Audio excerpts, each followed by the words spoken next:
આજે ગણેશરામ મહારાજ અને એમના પરિવારે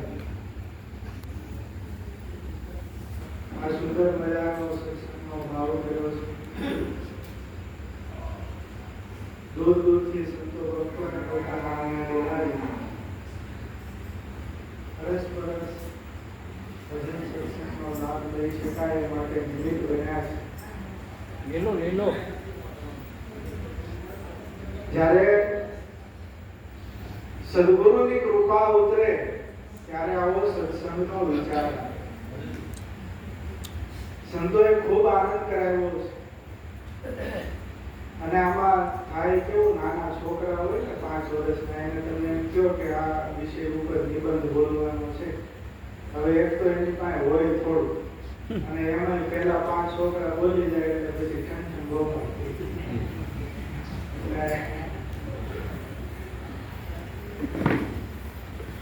પણ આ તો સદગુરુની કૃપા છે, સંતોનો આવો ભાવ છે. અને આપણા ઘરમાં કઈ નથી, પણ ગુરુના ઘરમાં ક્યાં ક્યાં ઘટે છે.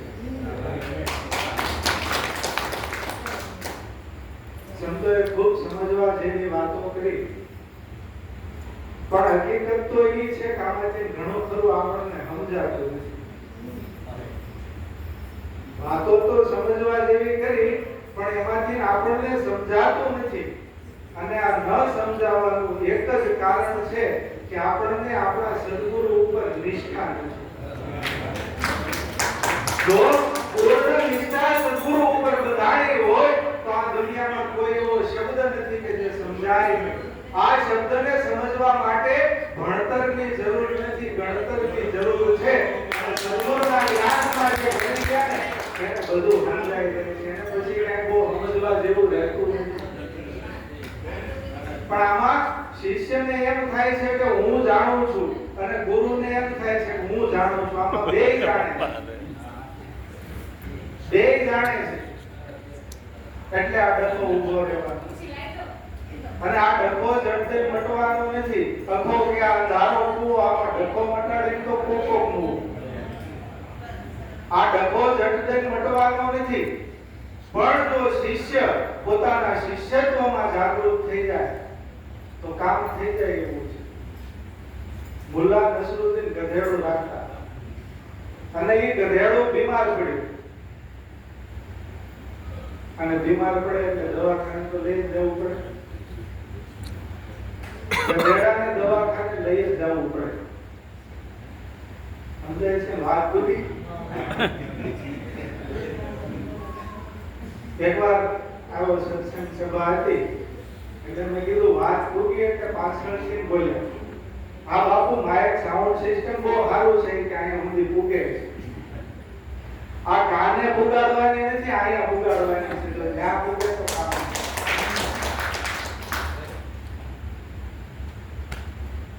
ગધેડું બીમાર પડ્યું, એને દવાખાને લઈ ગયા. એટલે ડોક્ટરે દવા આપી અને આવડી નળી આપી. કાને આ સીધું ગધેડું તો કઈ ટીકડી પીવે નહીં, એટલે નળી નાખવાની નહીં, નળીમાં ટીકડી મૂકી અને ભૂખ મારવાની એટલે ઉતરી. પણ થયું એવું, ઘરે જઈને મુલ્લાએ નળી નાખી ત્યાં ગધેડાએ હાની ભૂખ. એમ જો શિષ્ય ગુરુની હામી ભૂખ મારશે ને તો આ રોગ ક્યારેય મટવાનો નથી. હું આત્મા છું, હું નામ છું, પરમાત્મા છું, બ્રહ્મ છું, આ બધું વાતમાં રહી જવાનું છે. આ ક્યારેય સમજાવવાનું નથી. આ તો પોતા પોતું જ્યારે મટી જાય ને ત્યારે સમજાય એવી વાતો છે. આમાં પોતે ઉભા રહીને જો સમજવું હોય તો મેળ આવે એવું નથી. પ્રેમ ગલી ઇતની સાકરી તામે દો ન સમાય. આમાં બે હમાય એવું નથી. પોતે મટી જાય જો સદગુરુને ઉભા રાખી દે તો જ કામ બને એવું છે. સંતો એમ કહે છે કે એક થી બને, પણ એકમાંય ગુરુ હોય તો જ બને. આપણે રહેવું હોય બને એવું નથી. આપણે તો હતા. જો પોતે મટી જાય અને પોતાના સ્થાને સદગુરુને ઉભા રાખી દે તો કામ બને એવું છે. આગળ સંતો મહાપુરુષે ખૂબ સમજવા જેવી વાતો કરી, પણ જો આપણી સુરતા ત્યાં રહે છે તો આઈસ્ક્રીમ નો ડબ્બો આવ્યો ત્યાંથી ખાધું ત્યાં સુધી ન્યા રહ્યા છું ને તો કામ બનવાનું નથી. જેની સુરતા સુદૃઢ છે અને જેને શબ્દની સામે વ્યવહાર માંડ્યો છે એ પકડ કરી શકે છે. અને જેણે જેણે સદગુરુના શબ્દને સમજ્યા છે એ આ જ્ઞાનને સમજ્યા છે. ઘણીવાર આપણને એવું લાગે કે આત્મા અકર્તા છે, ઘણીવાર સંતો એમ કહેતા હોય એના સિવાય કંઈ કરતું નથી, તો આમાં આપણે શું સમજવું? આપણને કંઈ ખબર પડતી નથી, આપણે નક્કી શું કરવું? અત્યારે ઉનાળાનો સમય છે, આપણે બપોરના સમયે બહાર ઊભા હોય ખુલ્લામાં અને સૂર્યનો તાપ આપણને લાગે અને એ તાપ આપણી ચામડીને બાળે, આવું થાય ને? હવે સૂર્ય તપે છે, એ સૂર્યનું કિરણ જ્યારે આપણી ચામડીને અડે છે ત્યારે આપણને તાપ લાગે છે. હવે આમાં નક્કી કરવાનું છે સૂર્ય આપણને બાળે છે કે સૂર્યનું કિરણ બાળે છે? સૂર્યનું કિરણ હોય ત્યારે જ તાપ લાગે ને. સૂર્ય તો આગો છે લાખો કિલોમીટર, એ ક્યાં કઈ કરવા આવે? પણ આપણે એ સૂર્યના કિરણમાંથી સૂર્ય તત્વને કાઢી લઈ પછી કિરણ જેવું કઈ વધે ન વધે.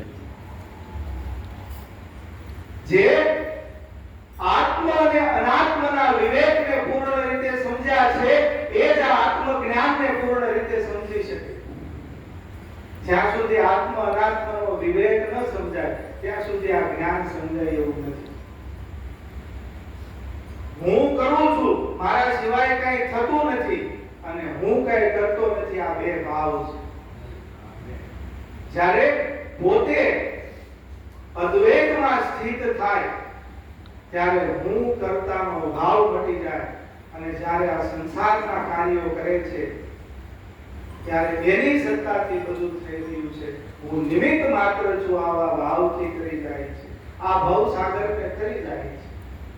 એના માટે ભક્તિ માર્ગ સરળ છે, એને બહુ કઈ કરવા જેવું રહેતું નથી. પણ ઘણીવાર થાય એવું કે ગુરુ સમજાવે આપણે સમજીએ અને કાંઈક ઊંધું પકડી લઈએ.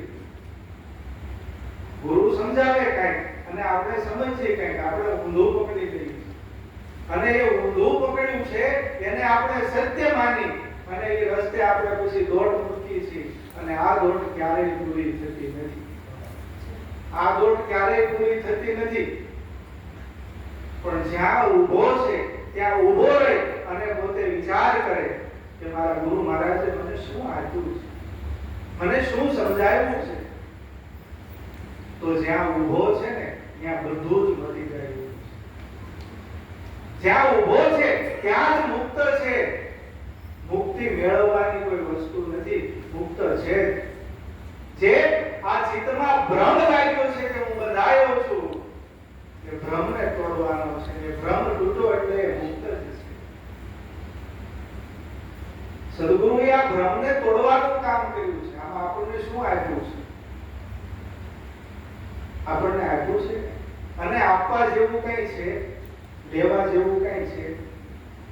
આ સંસારમાં કાંઈ લેવા જેવું નથી, કાંઈ દેવા જેવું નથી. આપણે જે લઈએ છીએ દઈએ છીએ ને, આ જ મોટા મોટું બંધન ને મોટા મોટો ભ્રમ છે.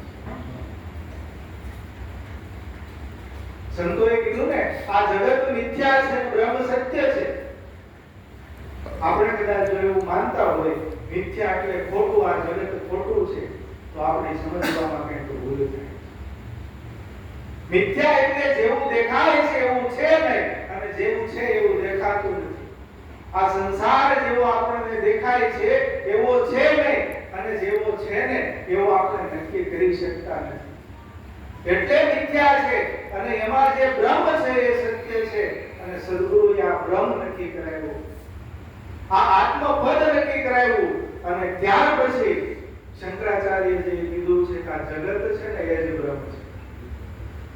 જગત બ્રહ્મ છે, જગત બ્રહ્મથી જુદું હોઈ ન શકે. અને સદગુરુએ એ નામના નિશાને મને તમને નક્કી કરાવ્યું છે. આ જગતમાં એવી કોઈ વસ્તુ નથી, એવો કોઈ પદાર્થ નથી જ્યાં નામ ન હોય અને જ્યાં નામ ન હોય ત્યાં મારો ત્યાં નામ છે ત્યાં મારો સદગુરુ છે. અને એટલે સદગુરુ વ્યાપક છે. અને જેણે જેણે આ વ્યાપક સદગુરુના દર્શન કર્યા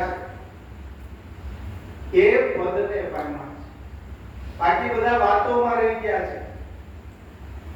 સંતો આગળ એવું કહી ગયા છે કે આ પદને જાણી માણી શકે અને પામી શકે એવા કરોડોમાં કોક હોય. આપણે સુરતમાં 1 કરોડ આસપાસની વસ્તી છે. એને કરોડોમાં કોક કીધું, આપણે 1 કરોડમાં 1 માની લઈએ તો આખા સુરતમાં એવો એક હિરલો હોય. સુરતમાં કેટલા ગુરુ થઈ કરે છે.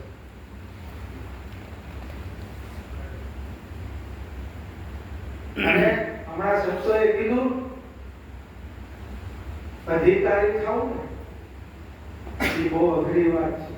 અને હું તો એમ કહું છું કે આપણા મંડળમાં આપણને જોકે હોવું ન જોઈએ, આપણે સમજવાની વાત છે. રાગ દ્વેષ હોવો ન જોઈએ, પણ છતાંય જો હોય તો ગુરુ મહારાજ પાસે ચાદર ઓઢાડી દેવી એટલે સીધો નરકમાં જાય. એ ક્યાંય અટકે નહીં.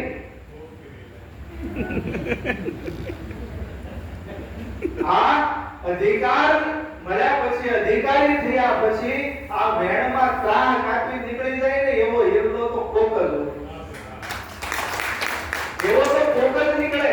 બાકી અહીંયા બેઠા પછી અહંકાર આવ્યા વગર રહેતો નથી કે હું ગુરુ છું, હું અધિકારી છું. આ બધું ભેગું લઈને આવે. આ ચાદર કોરી નથી, ધોળા રંગની નથી, એને વાળેલી હોય ને એમાં અંદર ઘણું બધું ભેગું આવે. એટલે જ્ઞાનમાં નમવા જેવું છે. સંતો ઘણીવાર કહે ને આંબાને કેરી આવે એટલે ઈ નમે. એમ આયા બેહીન જો નમે નહીં તો એ અધિકારી. ગુરુ છે ને એ પોતા જેવા બનાવે, પણ એને ખબર છે કે હું એનાથી જુદો નથી. જો ગુરુને જેમ લાગતું હોય આ મારો શિષ્ય છે, એને જ હજી નાનું મોટું હલકું ન થયું તો એ બીજાનું કેમ કરાવે? એટલે સદગુરુનું જ્ઞાન છે ને એ તો બહુ સમજવા જેવું છે. બહુ ઝીણી ઝીણી વાતો છે. અને જ્યાં સુધી આ જ્ઞાનને યથાર્થ સમજીએ નહીં ત્યાં સુધી આ જ્ઞાનનો માર્ગ આપણા માટે આ વાતો કરવાનો માર્ગ નથી, આ ઉતારવાનો માર્ગ છે. અને ઉતર્યા પછી કોઈ કેવા ઊભું નથી રહેતું. નરસિંહ મહેતા આપણા ઘરે આવ્યા હતા, તમે ભજન કરો તે મારા ગુણ ગાજો. મીરાબાઈ આપણા ઘરે આવ્યા હતા, તમે મારા ગુણ ગાજો. એ તો એના જીવન બન્યા ને એટલે આપણે ગાવા જ પડે. એમ આપણા જીવન બનશે તો કોઈ કહેવા નહીં જવું પડે હું સંત છું. એ તો જગત માની. અને આ જગત છે એ અરીસો છે. આપણે જેવા હશું ને ન્યા દેખાવું. આપણે વાતો તો ગમે એટલી કરી મોટા થઈ ગયા, પણ એનાથી સદગુરુના દરબારમાં કામ બને એવું નથી. હવે સમય તો થઈ ગયો છે. દરેક સંતો મહાપુરુષોએ ખૂબ આનંદ કરાવ્યો છે. અને રમેશરામ મહારાજનો જે ભાવ છે એ ખૂબ સારા અર્થમાં, સાચા અર્થમાં ચરિતાર્થ થયો છે. અને ભાવ તો જો પાવર વહી ગયો હોય તો એ પાછું 2 વાર આવવું પડ્યું. મારે આ છોડી જવાય. આવો ભાવ હોય તો આવું ભજન થાય. દરેક સંતો મહાપુરુષોએ ખૂબ આનંદ કરાવ્યો છે. બોલો સદગુરુ મહારાજ.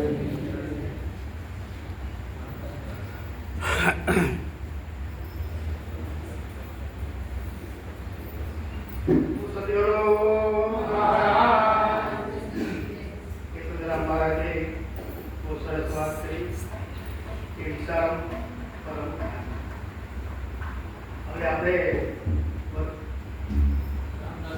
રામદાસ મહારાજને સત્સંગનો લાભ આપીએ.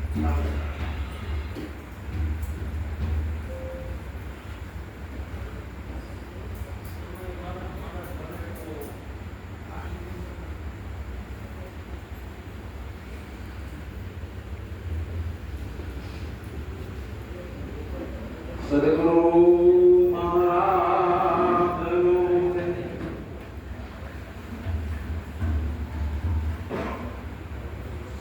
સદગુરુને શરણે નમો અને માગો પ્રેમ